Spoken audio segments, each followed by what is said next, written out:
In the heart of an old European city, where cobblestone streets whisper tales of forgotten artists, lived a man named Leonardo. There was a time when his name echoed through grand concert halls, a symphony of success. But now, his music found its home only in the quiet shadows of narrow alleys, a ghost of its former glory. Every evening, you could find Leonardo at a quiet cafe corner, his violin resting under his chin. He played the same melody, night after night, a song woven with threads of love and loss. Some passers-by thought he played for the coins tossed into his open case, but others, the ones who truly listened, knew he played for a memory. Flashback to a younger Leonardo, standing on a brightly lit stage, the roar of the crowd a testament to his genius. He was the rising star of the classical world, a prodigy whose fingers danced on the strings. But fame, as we all know, can be a fickle friend. It has a way of fading when your hands begin to tremble,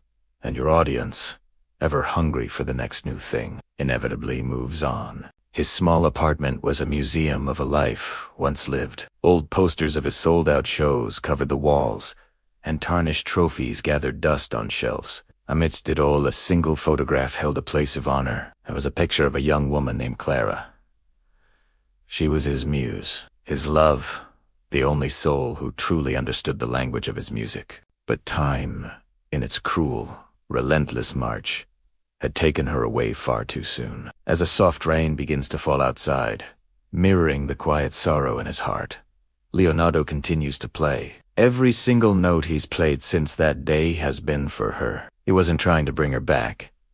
He knew that was impossible. He was trying to remind the world, and perhaps even himself, that love doesn't simply die. It transforms, taking on new shapes, new melodies. One evening, a little girl, no older than 7, stops in her tracks, her eyes wide with curiosity. She listens intently until the last note fades into the city's hum. "Mister," she says, her voice small but clear. "Your song, it sounds sad, but it's so beautiful."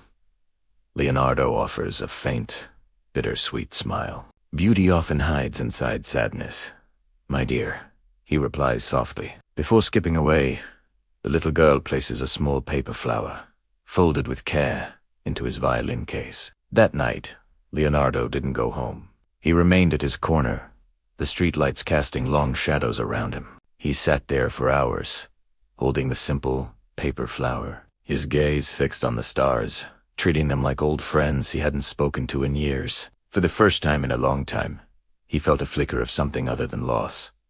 And then, something began to change. His music, that same old tune he'd played for years, started to resonate differently. It wasn't just background noise anymore. People started stopping.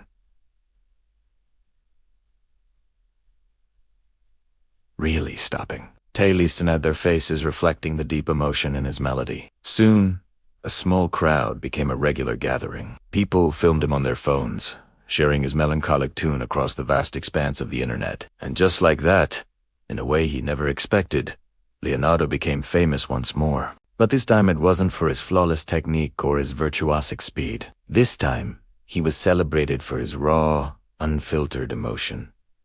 His story touched hearts around the globe. The viral wave of his music led to an unexpected invitation. One last performance in a grand concert hall, the kind he hadn't seen in decades. He stood on the stage, the spotlight warm on his face, before a completely silent, sold-out audience. His hands trembled, just as they always did now, but his heart was steady. He closed his eyes, took a deep breath, and began to play the melody that once belonged to just 2 hearts. The music filled every corner of the magnificent hall. It spoke of joy, of heartbreak, of a love so profound it transcended time itself. When the final, lingering note finally echoed into silence, there were no words. There was no thunderous applause. There were only tears, glistening on the faces of everyone in the audience. Leonardo opened his eyes and smiled. A genuine, peaceful smile. He whispered so softly it was almost a thought. "Now you hear her, too." And then he took his final bow. Fame fades, beauty ages, and our bodies grow frail. But true art, born from true love, is immortal.